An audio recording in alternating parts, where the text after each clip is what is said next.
સરકારની વિવિધ યોજનાઓ અંતર્ગત ગ્રામ્ય વિસ્તારોમાં વિવિધ ગ્રાન્ટ હેઠળ વિવિધ જન ઉપયોગી કામગીરી કરવામાં આવતી હોય છે, જેમાં ગામડાઓના ફળિયાઓમાં મકાનો પાસે બ્લોક નાખવાની કામગીરીનો પણ સમાવેશ થાય છે. ભરૂચ જિલ્લાના ઝઘડિયા તાલુકાના દુમાલા વાઘપુરા ગામે પણ હાલ ગામના વિવિધ વિસ્તારોમાં બ્લોક પેવિંગની કામગીરી ચાલી રહી છે.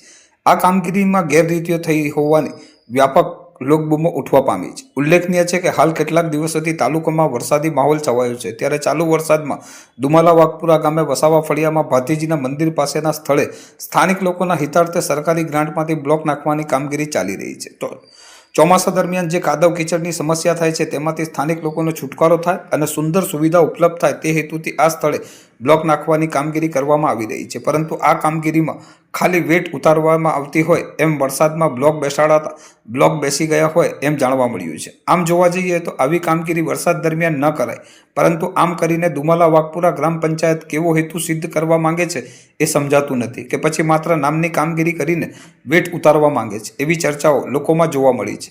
આને લઈને લોકોમાં રોષની લાગણી ફેલાવા પામી છે. વરસાદમાં બ્લોક નાખવાની કામગીરી થાય તો એ કામનું ભવિષ્ય કેટલું? આવા પ્રશ્નો લોકમુખે ચર્ચાઈ રહ્યા છે.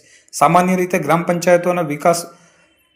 પંચાયતોના વિસ્તારમાં થતી વિવિધ કામગીરીઓ જે તે ગામના તલાટીના નિરીક્ષણ હેઠળ થતી હોય છે, ત્યારે દુમાલા વાઘપુરા ગામે વરસાદ દરમિયાન થયેલ બ્લોક નાખવાની કામગીરીથી તલાટી કે અન્ય પંચાયત હોદ્દેદારો અજાણતો નહીં હોય ને કે પછી ઇરાદાપૂર્વક આવી નામની કામગીરી કરાઈ છે?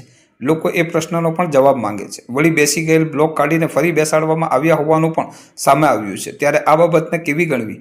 ઉલ્લેખનીય છે કે વિવિધ સરકારી ગ્રાન્ટોમાંથી લોકહિતના કામો કરવાના હોય છે, ત્યારે આવી તકલાદી કામગીરીથી સરકારી ગ્રાન્ટના અને લોકો માટે ઉપયોગના રૂપિયાનો ખોટો દુરુપયોગ થાય તો તેના માટે જવાબદાર કોને ગણવા? શું તાલુકા કે જિલ્લા કક્ષાએથી આ બાબતે તપાસ કરવા અધિકારીઓ આગળ આવશે ખરા, કે પછી કોના બાપની દિવાળી?